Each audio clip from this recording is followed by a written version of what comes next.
81. Do not over-rely on the Adeptus Arbits during a true battle. Many a trooper has thought, hey, the Adeptus Arbits are equipped like a small army, surely they can help us when the planet is being invaded.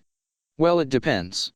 Planets closer to active war zones usually have Arbits that balance law enforcement with planetary defense, and as it turns out, on max settings power mauls are very good at snapping spines and smashing skulls.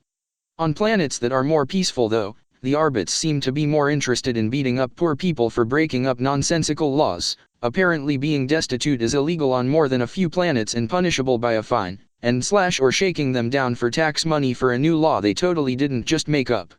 As such, when a chaos cult is rioting in the streets, who turned to Kern out of desperation because the Arbits kept being asshats, you can't trust them to hold formation.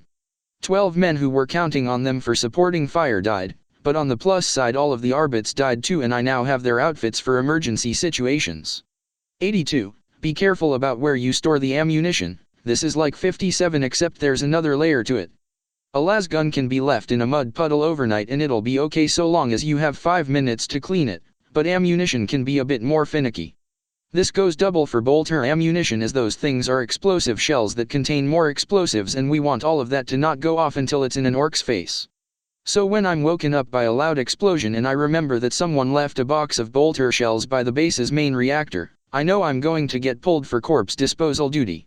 Again, also always fast for a day after something like that happens. Trust me on this one. 83. Simply burning heretical texts might be a bad idea. Now this is very much an exception to the norm. Most chaos writings, altars, fetishes, not that kind of fetish, shut up, can all safely have a flamer taken to it. And should. No, what I'm talking about is a chaos text where the very ink used to write the words has power, something only done by extremely powerful sorcerers. These texts need to be shot into the sun of the local system to be disposed of. Because trying to burn it in a normal fire will incur the wrath of the demons whose blood was mixed into the ink, of course.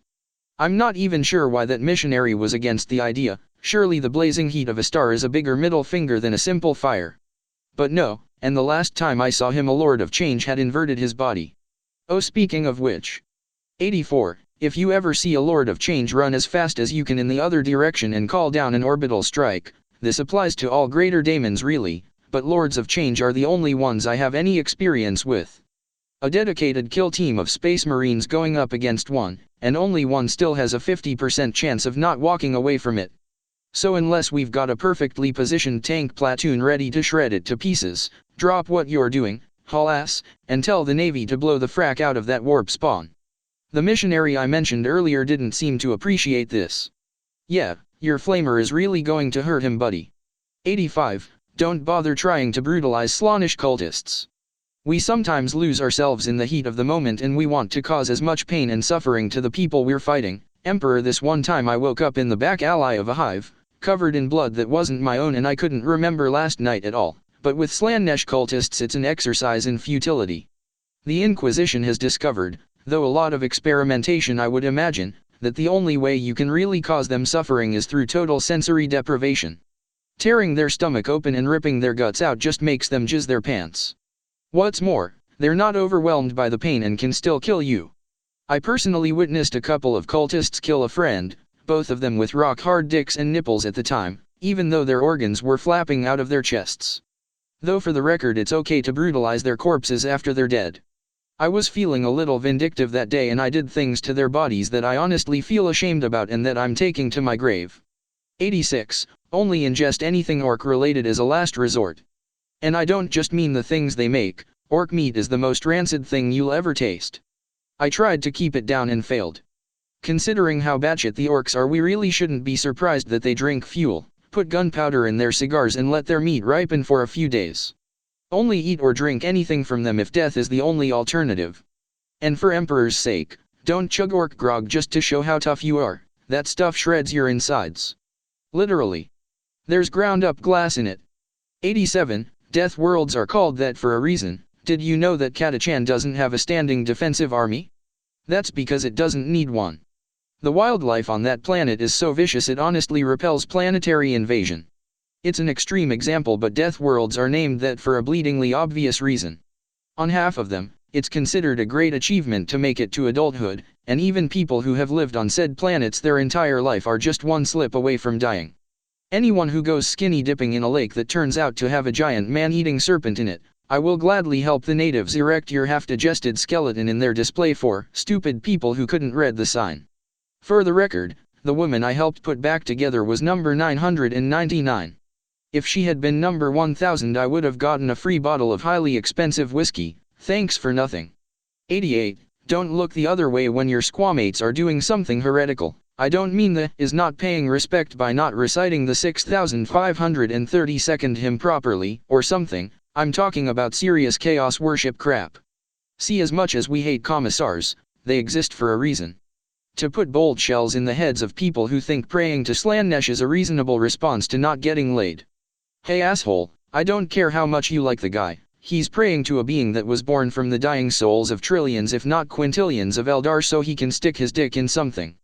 Luckily you didn't get killed from his chaos-related bullshit. The commissar just executed the both of you when he found out. 89. Never accuse a war boss of having no balls. I was young. Very young. He kicked me, one of them popped. I was one of the lucky ones too. 90. Don't play Vestroyan roulette with any gun, ever, you are presumably not suicidal. Ergo, playing a game which could explicitly kill you is a bad idea. That's basic common sense, right? I frocking wish. A few people in one of my old squads tried it out with, I shit you not, a malfunctioning plasma pistol. Mind you, they weren't entirely dense, they'd overloaded it and aimed away from themselves with the idea that it'd explode on a random trigger pull, then failed to account for the splash radius of superheated plasma. How many of them survived that? A surprisingly high number, at least for a few days, with their skin melted into their clothes and their flesh turning to goo from absurd amounts of radiation poisoning. Remember why we don't turn guns into makeshift grenades? 91. Remember that orcs reproduce via spores. A bad thing about orcs is that they come back to life unless you burn everything in a 10-mile radius of anywhere they've been to ashes. It's not the worst thing about them, that'd be either their homicidal rampages across star systems or their lack of grammar skills, but it's bad enough that you'll want to keep your flamer on you at all times. My company forgot theirs one time and were for some reason surprised when the orcs they'd killed 10 years ago ended up overrunning the planet they'd been fighting on, losing that system a critical agri-world's worth of resources. A lot of people were executed for that monumental fuck-up, several of them by me personally, and the reason I got to live is because I joined literally a week after that particular battle. Thank the Emperor. 92. Segways are not proper military vehicles. I am seriously having a hard time figuring out if this is real, but I've seen too much evidence to the contrary to pass it up. So apparently Imperial Guardsmen sometimes make massive charges with segways. Why? I can walk faster than half of those things, they take up both of your arms so you can't do that shooting thing you want to do when charging, and you just look like an asshole. Maybe the plan is that the enemy will laugh themselves to death. Maybe. From the records that I've seen that's a little overly optimistic. And by overly optimistic I mean if you think that'll work I think you've recently been skull-fucked by a keeper of secrets. 93. Don't interfere with an Imperial assassin's work. One official from the Adeptus Administrium tried to prevent an attempt on a traitorous planetary governor by sending mercenaries to kill the operative in order to buy the subject some time to flee. It was somewhat successful.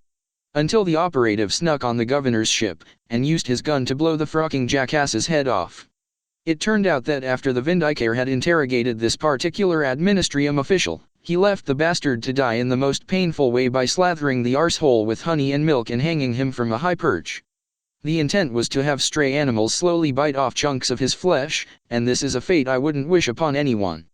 94. Removing a bullet on a battlefield doesn't help anyone. Too many kids in the Guard nowadays act on crappy propaganda movies, where they need a dramatic scene so they have a surgeon rip a solid projectile that was stuck in some 15-year-old blue blood who couldn't act but wanted to be famous. I mean brave soldier. The thing is, a bullet or other projectile that has come to a full stop has already done all of its damage, and digging it out is just going to make the poor bastard on the table lose more blood. Even if it's poisoned, odds are it's already made his way into the bloodstream, as that's a Dark Eldar thing and their poisons work fast. So your attempts at heroics are probably going to kill the guy faster because your serrated combat knife tearing his chest apart isn't good for him. Who would have thought? Minor exception, you do need to get the bullet out if it's an explosive round that hasn't gone off. 95. Maintain any cybernetics that you have, this goes double if they're second-hand, anyone who makes a joke about that gets my boot up their ass. The Imperium has incredibly advanced medical technology, but you have to be important enough for them to bother using it on you. After decades and decades of service and fighting in dozens of war, I qualified for implants that weren't used by someone else before. They were low budget, but I was the first one to wear them. And you've got to maintain all of them, or they will crap out on you at the wrong moment. So no, your leg leaking gray fluid isn't something that will just go away, and you have no one but yourself to blame when it gives out on you, lady. I told you to maintain that thing, but you just said, I'll do it later. You are so fucking lucky that Dark Eldar accidentally shot you in the head. 96. Blue Bloods couldn't be more stuck up if they tried, dear Emperor, nobles. Proof that Tsiank exists and is laughing at our misery. Think about it, how else could something so stupid exist unless that tentacle monster stopped hunting for teenage schoolgirls, probably pissed he didn't get to Fulgrim first, and blew his load all over the Imperium. They seem determined to fuck over the Imperium. If they're not blowing thrones, that seems to be the currency of the Imperium. No one can really make up their mind if it is or not, on their diamond-encrusted toilet seats or gold-plated jock straps. Yes, really, they're doing much dumber things. Like the time they had their servants carry them to the battlefield in suspended chairs. And then the rebels shelled them. Predictable results were predictable. And the inconsiderate pricks had all of their weapons studded with jewels. Do they have any idea how hard it is to pull that crap off of a power sword so people won't know it was looted? 97. Purple does not equal stealth. It's a semi-well-known fact that orcs can slightly bend reality if they collectively believe something, like red ones go faster. My sister actually sabotaged an orc vehicle by dumping pink paint on it. That was a freaking funny day. That being said, it only works for orcs. So trying to play against their weaknesses by putting on a purple bodysuit is not going to get you through their camp for recon. Well, we did learn one thing. Apparently, the orcs did copy one thing from human culture that we didn't know about. Wishbone pulling. 98. Remember that we need to eat. I've lost track of the number of times we've run low on rations because it's more satisfying to pack guns than it is food. More than once I've had to eat, i.e., force down, and try hard to not vomit up, Emperor's Mercy bars, and at one point I gave up and just ate a rat. More protein there. The important thing to remember is that soldiers need food just as much as they need ammo. At least with food we won't die for the Eldar. It must have been odd for them to see hundreds of thousands of soldiers starving and forced to retreat, eating those who had already died. I wonder if they were disappointed they didn't get to use their elaborately complicated plan. 99. Dark Eldar are not fucking kinky. What is wrong with people? I'm not going to judge you for your kinks, we all have a few, but the Dark Eldar are not people who engage in naughty fun times. They put you through the most unbearable torture possible so that they can fend for Slaanesh from gobbling up their souls for a few more miserable years. So don't flirt with them, and for Emperor's sake don't let them near your food. I've risked my life to mercy kill someone who was being carried off by Dark Eldar, and I'm not doing it again. 100. Be wary of angry loved ones. There was a brave young woman. Well, if she had been living on a peaceful planet she would have been young, on the battlefield she was older. There was another young lady who made her heart flutter. This second woman was wounded and under fire from when one of our lines were overrun by a chaos invasion, one that the Eldar caused via manipulation. The first woman had a fire in her eyes I had never seen before. She abandoned her position and flitted between enemy lines. I got distracted by a sniper trying to take my head off, but when I had put a burn hole in her throat, 12 cultists were dead, and the woman was running back towards me, her sweetheart in her arms. The commander was furious. Not because she had thrown his plans into jeopardy, but because he was one of those pricks who didn't like his soldiers eating without his say-so. He stood there, screaming at her, lasers and darker projectiles still flying. She stood her ground, glaring at him, her sweetheart whimpering in her arms. Then he pulled a pistol. I doubt he was expecting the heavy weapons expert to kick him in the kneecap so hard that it shattered. I doubt he was expecting the Sister of Battle to sear his trigger hand into a blackened shell. And I doubt he expected the sergeant to use a stolen Eldar pistol that had a few shots left in it to reduce his corpse to a red mist and, making it look like the Eldar did it. Anyway, the moral?